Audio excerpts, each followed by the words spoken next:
तो कितने दिन तक वो ब्लीडिंग होना नॉर्मल है, सिजेरियन में ब्लीडिंग कम होती है और नॉर्मल डिलीवरी में थोड़ी ज़्यादा होती है। क्या वजूहात हैं कि जिसके लिए आपको थोड़ा अलार्म होने की ज़रूरत है, या शुरू के 10 से 15 दिन तक अगर आपको ब्लीडिंग हो रही है तो ये नॉर्मल है। बिस्मिल्लाहिर्रहमानिर्रहीम, अस्सलाम वालेकुम। आप देख रहे हैं गायनी टॉक्स और मैं हूं डॉक्टर सादिया मुमताज़।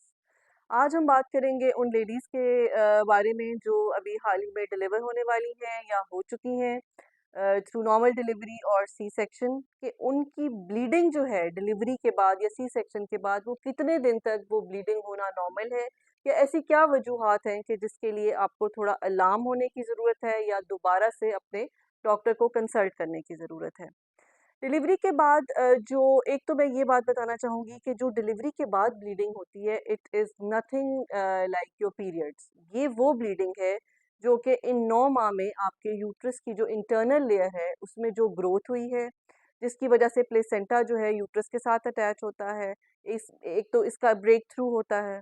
दूसरा बचा-कुचा जो बेबी का लाइकर होता है वो आ रहा होता है।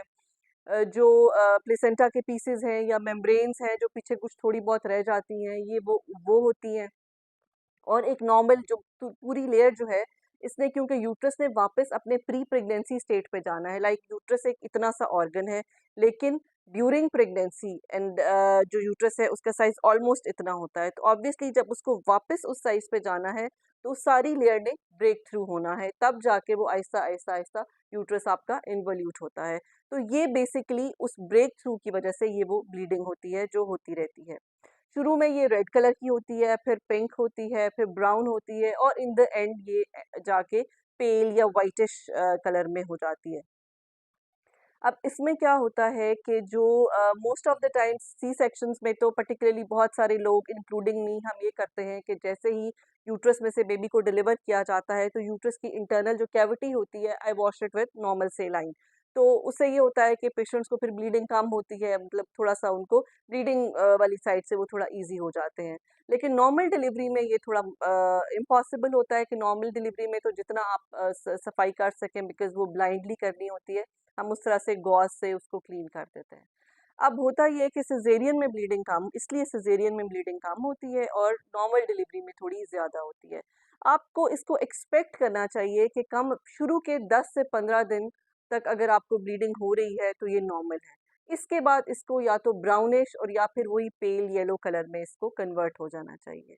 अब अलार्म आपने कब होना है कि जब आपको इतनी ब्लीडिंग हो रही है कि आपको हर 2-3 घंटे के बाद एक पैड अपना जो है वो चेंज करना पड़ रहा है और उसमें आपको क्लॉट्स मिल रहे हैं। सेकेंडली ये है कि आपका जो ब्लड है जो आपका जो रिलीज हो रहा है उसमें आपको स्मेल आ रही है। थर्ड थिंग इज साथ में आपको फीवर हो रहा है, साथ में आपको फेंटिंग एपिसोड्स हो रही हैं और आपके जो अगर अगर तो स्टिचेस लगे हैं तो उनमें पेन बहुत ज़्यादा है और साथ आपको कुछ कपकपी सी फीलिंग है, आपको भूख नहीं लग रही। ठीक है, ये वो सिम्टम्स हैं जिसमें आपको अलार्म्ड होना चाहिए, क्योंकि इसमें या तो इन्फेक्शन हो गई है आपको और या फिर ये है कि अंदर कुछ पीसेस रह गए हैं आफ्टर डिलीवरी या आफ्टर सी सेक्शन, जिनको निकालना ज़रूरी है।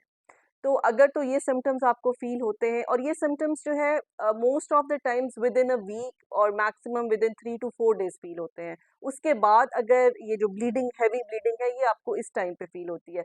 लेकिन अगर आपको फ़ीवर, पेन, फेंटिंग एपिसोड्स, ये अगर आपको लगता है ये अगर हफ़्ते 10 दिन के बाद भी आपको फ़ील होना शुरू हो जाता है, तो भी इसमें आपको अलार्म फ़ील होना चाहिए। आपको अपनी डॉक्टर को कंसल्ट करना है, आपको अपनी डॉक्टर के पास जाना है, वो आपको एग्ज़ामिन करेंगी और उसमें इसका जो ट्रीटमेंट है that is to rule out the cause. जो आपको अगर कॉज़ पता चल गई है, जो मैंने ये आपको 2-3 कॉज़ेज़ बताई हैं कि इन्फेक्शन है या इसमें आपको इन्फ्लेमेशन है या कोई पीस अंदर रह गया है, तो जब तक ये चीज़ ट्रीट नहीं होगी तो आपका ये जो सिम्पटम्स हैं ये ठीक नहीं होंगे। तो इन सिम्पटम्स में से कोई एक भी अगर आपको फ़ील होता है तो आई रिक्वेस्ट यू कि आप अपने डॉक्टर से इसको कंसल्ट कीजिए। Thank you so much.